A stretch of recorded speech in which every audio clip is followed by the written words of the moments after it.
ได้มาแท่นเสียเด้ก็บ่เป็นหยังเนาะหลวงตาเพิ่นก็ฝากปัจจัยมาต่อยอดอยู่เดี๋ยวต่อยอดผ้าป่าก่อนเนาะใช่ล่ะเอาเงินมาบักล่ะเดี๋ยวสิให้เน้นศาลาก็เน้นกันผู้เป็นคนต่อยอดใช่ล่ะผู้รับมอบใครเป็นคนรับมอบ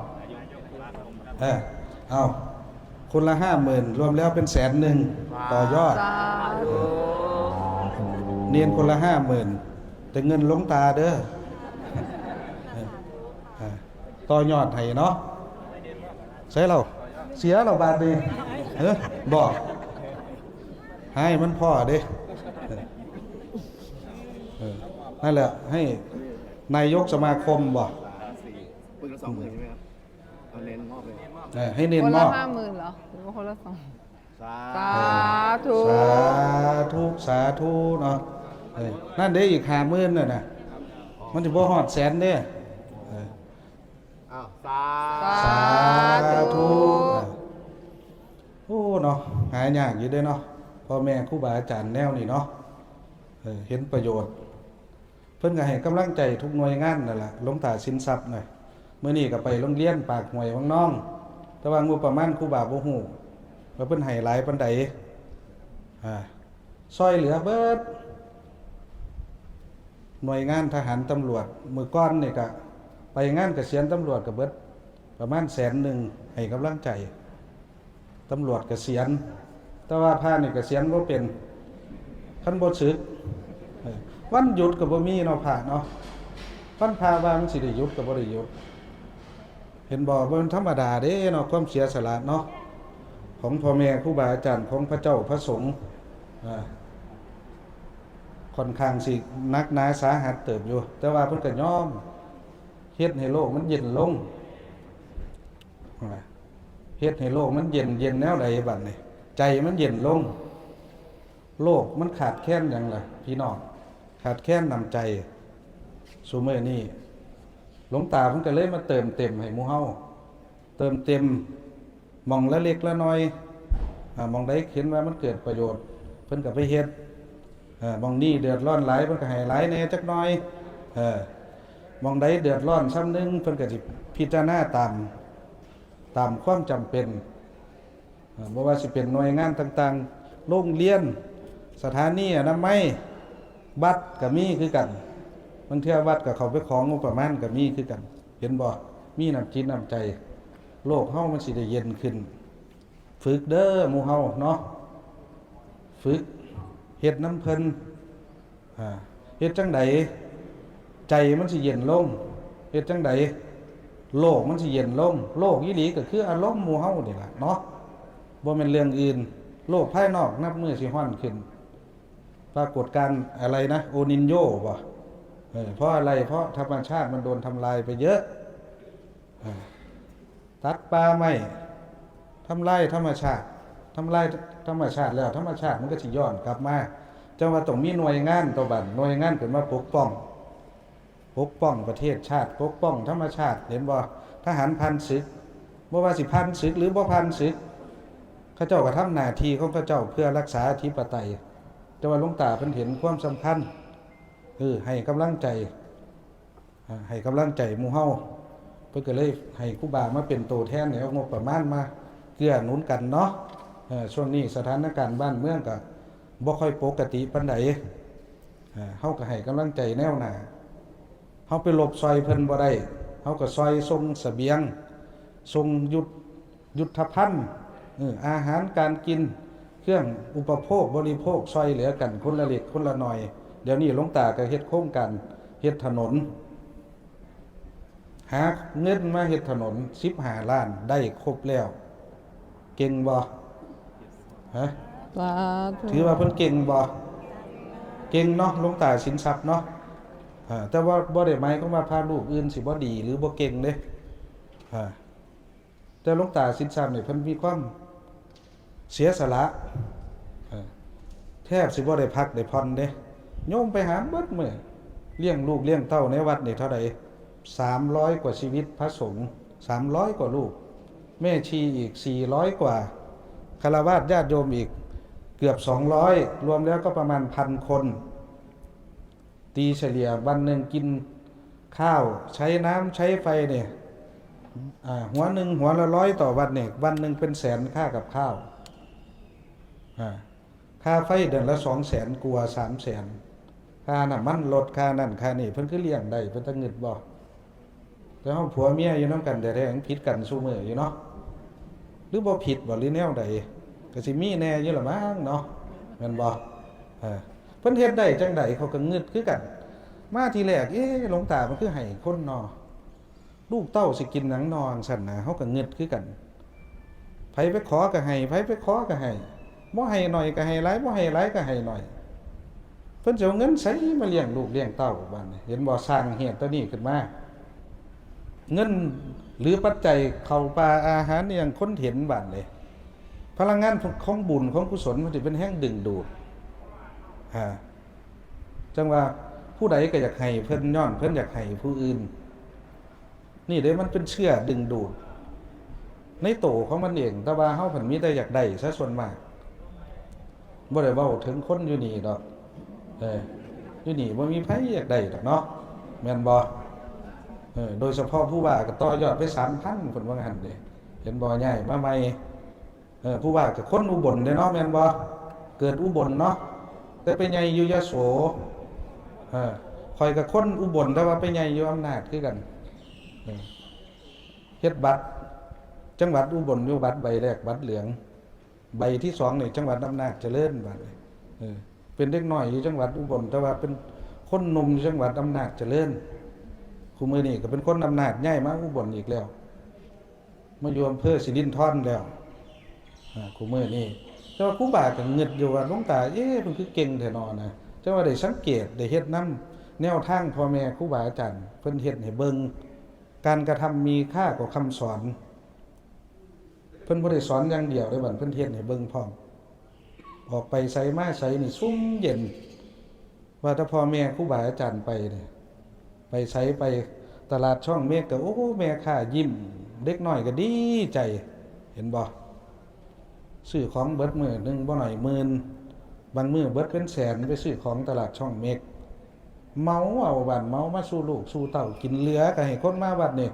ขนออกไปสู่ลูกสู่เต้าเพิ่นกินอีกบัดนี้เห็นบ่ดีบ่เด้อนี่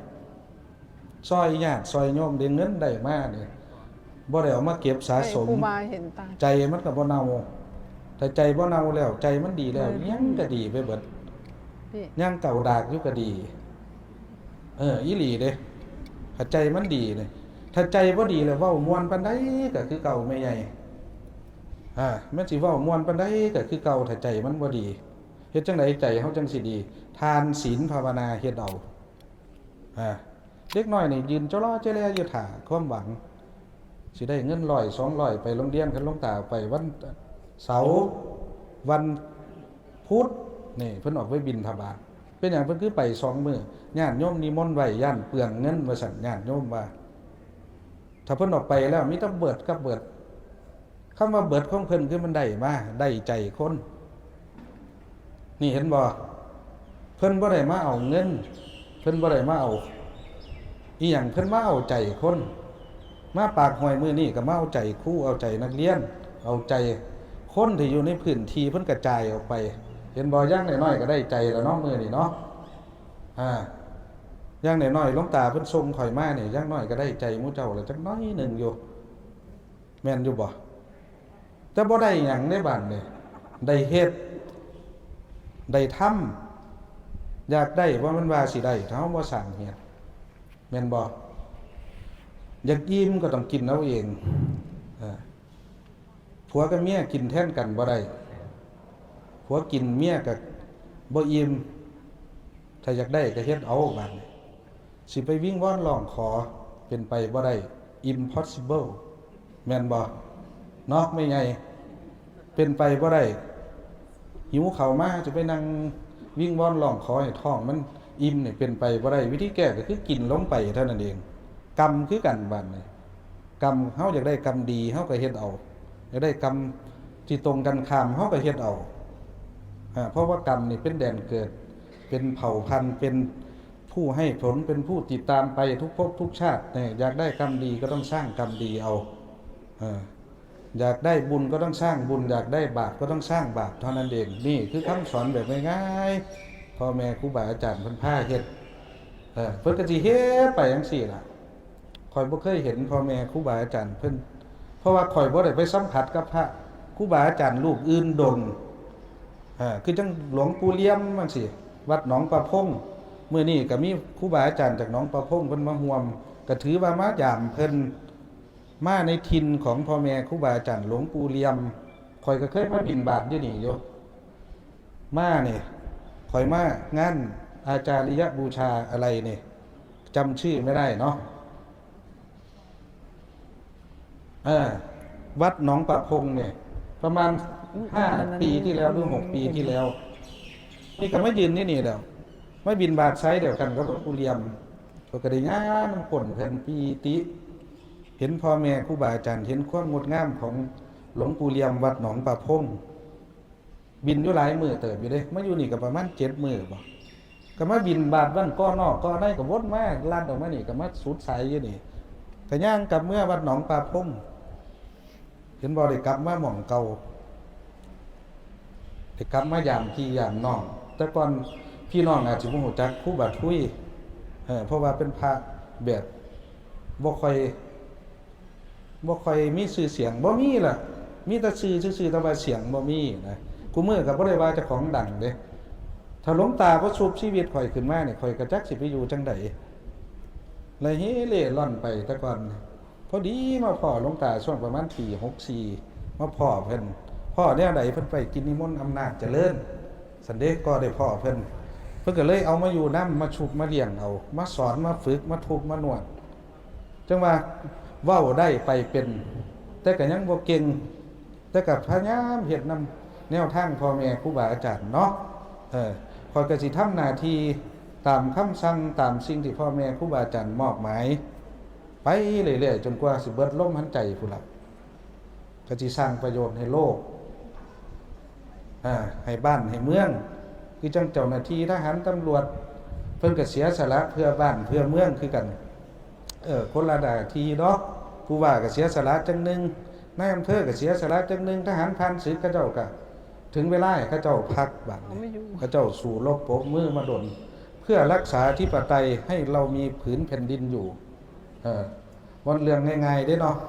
เล่นลบระเบิดลบลูกปืนนี่เนาะพ่อใหญ่เนาะแม่นบ่สั่นหิวก็บ่ได้กินหาลังเทื่อโอ๊ตอยากปากแห้งบ่ต่างจากภาคกรรมฐานปานใดได้ทหารตำรวจตะเวนชายแดนมื้อนี้อยู่ในป่าในดงบ่ได้ว่าสิสำบายเด้เนาะเสื้อผ้าบ่ได้ซักอยู่ 3-4 มื้อก็มีเนาะแม่นบ่ข่อยจังว่าข่อยเห็นประโยชน์ของความเสียสละเห็นบ่ล่ะสำคัญหมดคนที่เกิดในผืนแผ่นดินไทยนี่สำคัญหมดมีส่วนร่วมมีส่วนขับเคลื่อนหมด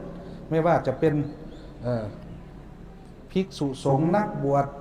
หรือฆราวาสญาติโยมทหารตำรวจฝ่ายปกครอง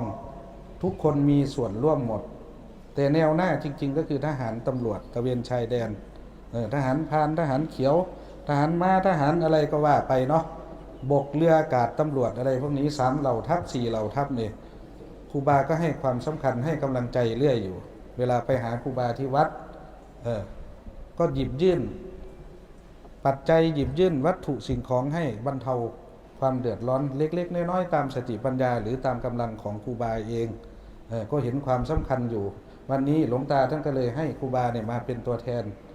เพื่อมอบขวัญและกำลังใจด้วยปัจจัยจำนวน100,000 บาทให้องค์การทหารผ่านศึกเนาะหวังว่าจะนำไปใช้ให้มันเกิดประโยชน์แก่โลกแก่หมู่คณะแก่องค์กรพวกมาร่วมงานนี่ก็ต่อยอดซอยกันเนาะซุ่มเฮาผู้ละเล็กละน้อยผู้ละบาท2 บาทเนาะครูบาสิเป็นคนไปย่างแล้วสิมาต่อยอดให้หรือสิเน้นกันผู้ไปเน้นกันผู้กับเน้นสาระเด้อเว้าพอหอมปากหอมคอเนาะครับทำเอามาแล้วเอาให้ต่อยอดให้ผู้ว่าไปเลยให้ผู้ว่าไปต่อยอดครับเนาะครับคือสิบ่มีหยังล่ะเนาะบ้านเนาะฟังเพลงเนาะบ้านนี่ผู้ว่าก็เว้าได้ซ้ำนี่แหละคันสิเว้าเรื่องศีลสมาธิปัญญาเนี่ยมันยากเฮาบ่ฝึกนับเลยครับเดี๋ยวปิวมันจะปิว สิว่าทำมาขันบารมัดก็ได้เนาะ เพราะว่านักกับผมน้ำมนต์ให้เดียวก่อน บอก ให้แล้วพิธีคอย ไม่ร้องเพลงก่อนจังพ่มบ่ได้บ่ร้องเพลงซะก่อนเพราะไปหูเข่าเออเจ้าต้องเชื่อข่อยนำเด้ทางเทื่อเนาะอุตส่าห์เอาเงินมาให้ปานนี้ไหม เนาะยายเนาะแม่นบ่ผมน้ำมนต์บ่วันคือร้องเพลงนี่เนาะแม่นบ่เอาบันดนตรีขึ้นมาเร็วไหนล่ะ ไอ้ลี่อ่ะ แผนกดนตรีนี่เปิดแล้วเสียบใส่หันโลดนั่น ไอ้ลี่ร้องเป็นคนเดียวลี่ร้องเลย เห็นบ่โอ้เตรียมความพร้อม เองร้องเลย ดีขนาด เองร้องเลย ประสานงานกันดีครับเนาะ อืม เอาพี่สีเราจะไปกินลาบงัว ขอโอกาสนะครับ จริง เอาพี่สี ๆ มันเลิกร้องมานานแล้วไม่อยากร้องหรอก เลยก็ต้องร้องหน่อย เป็นพระวัดป่าพูดจาไม่หวานฟังดูกันบ้างท่านนั้นใช้คำเหมือนกู หลวงตาสิ้นคิด ลูกศิษย์ทุกคนต่างรู้คำพูดมึงกู แต่เป็นพระผู้เมตตา เงินปัจจัยสี่ไม่มีความหมายเป็นพระผู้ให้น้ำใจดังสายทารา ท่านช่วยส่งเสริมสังคมและการศึกษา เงินทองลดล้างเอ่ยมาลูกศิษย์ใส่ไป หัวใจมอบให้พระศาสนา ด้วยความศรัทธาหลวงตาสร้างคนมากมาย ชีวิตที่เหลือทำเพื่อส่วนรวมก่อนตายท่านทุ่มเทกายเทใจถวายเป็นทานเป็นพระวัดป่าพูดจาตรงชินธรรมะไม่สิ้นฟ้าดินจงเป็นพยานหลวงตาสิ้นทรัพย์ด้วยความทานท่านช่วยทำทาน ให้คนอีสานจังหวัดอุบลทั่วไปจำเนื้อไม่ได้ โอเค ผมจะให้คุณสาลีร้องอีกท่อนหนึ่งเดี๋ยวพระอาจารย์ท่านจะลุกขึ้นมาจีวรปลิวอีก เพราะว่ามาร้องเพลงให้พระฟังมันอะไรอยู่เนาะแต่อย่างน้อยเพลงที่ผมร้องมันเป็นเพลงเกี่ยวกับธรรมะนะครับ ไม่มีเนื้อหาสาระเกี่ยวกับเพศตรงข้ามหรือว่าลามกจกเปรตไม่มีครับสารีคณิษฐาก็ในฐานะศิษย์วัดป่าบนน้ำพิอินทร์หลวงตาสินทรัพย์จรณธรรมโมพระแม่ครูบาอาจารย์พุทธอุทยานวัดป่าบนน้ำพิอินทร์อีกท่านหนึ่งเป็นนักร้องเสียงดี ไร้สามีสาลีคณิษฐาครับอยู่ตรงนี้อย่าอยู่ใกล้พระให้มากเปิดเสียงด้วยนะคะกราบสวัสดีท่านผู้ว่านะคะผู้ใหญ่ทุกท่านด้วยนะคะ ผู้ว่ามาเหรอว้ายพลาดรางวัลได้ไง อีกครึ่งชีวิตวางตัวเป็นศิษย์กับหลวงตา ตัวจริงเนี่ย คนนี้มาคนนามีใจศรัทธาน้อมนำวัดป่าไม่สิ้นแสนดีหลวงตาสิ้นทรัพย์ชี้นำหนทางสว่างส่องใจมองเดียวเด่นชัดแห่งอุบลราชธานีพระผู้ทรงศีล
ล่ะ วัดป่าพงเนี่ยน้องป่าพงเหรอวัดน้องป่าพงต้องกราบขอโอกาสพระแม่ครูบาอาจารย์วัดหนองป่าพงด้วยนะครับ ขอเวลาแป๊บหนึ่งนะฮะ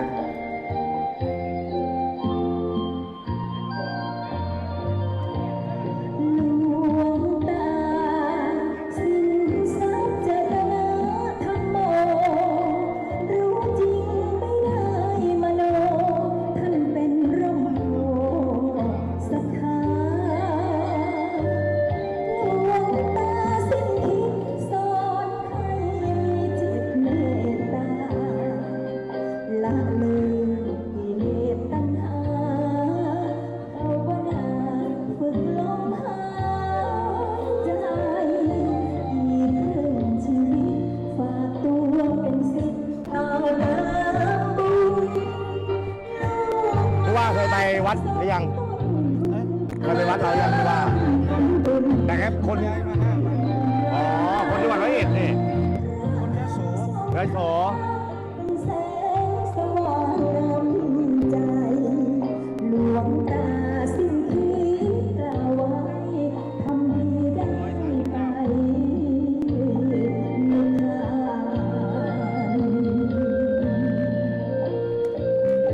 ขอเสียงตบมือไล่มันลงไปวัดป่าในน้ำที่เลยครับ แล้วก็กราบขอบพระคุณท่านผู้ว่าราชการจังหวัดอุบลนะครับ ท่านเป็นผู้ว่าแกะกล่องสดๆร้อนๆชื่อเดียวกับผมเลยนะคนชื่อนี้เป็นคนที่มีเมตตาใจกว้างทำงานแบบสุจริตตรงไปตรงมานะครับ ท่านผู้ว่าชำนาญชื่นตา คล้ายๆชำนาญชัยเสนา เป็นไงชำนาญชื่นตาไปไหนก็ชื่นตา แต่ไอ้นี่ชำนาญไปที่ไหนก็ชัยไปทั่วชัยเสนาไงอันนี้ก็ชื่นตา ขอกราบขอบพระคุณขอโอกาสท่านครูบาอาจารย์วัดหนองป่าพงนะครับ ที่ท่านไม่รู้ว่าฉันหรือยังผมก็ไม่ทราบนะฮะ เป็นห่วงท่านเหลือเกิน นี่กี่โมงแล้วเนี่ยน่าจะฉันแล้วเนาะครับแล้วก็ขอโอกาสหลายๆท่านด้วยกันแล้วก็พระแม่ครูบาอาจารย์หลวงตาสินทรัพย์เจริญธรรมโมวันนี้ท่านติดงานจริงๆ อยู่ที่โรงเรียนปากปากห้วยวังนองนะครับโรงเรียนแล้วก็จะมีท่านอะไรหลายๆคนมีท่านสสด้วยอะไรด้วยเยอะแยะเลยนะครับก็หลวงตาท่านก็เลยส่งให้ครูบาทุยนะครับมอบหมายให้เป็นตัวแทนองค์หลวงตาสินทรัพย์หวังว่าท่านคงไม่ซีเรียสเนาะไม่ได้เจอหัวหน้าทีมเนาะไม่ได้เจอหัวหน้าเสียงอีสาน ไม่เป็นไรแต่ก็เจอโอ้โหศิษย์เอกหลายๆท่านมาด้วยกันก็ขออนุโมทนาสาธุนะครับก็ผมจะส่งไมค์ให้ใครครับผมให้ผมนะผมเส้นไหนครับอ๋อผมเส้นนี้นะโอเคขอบคุณ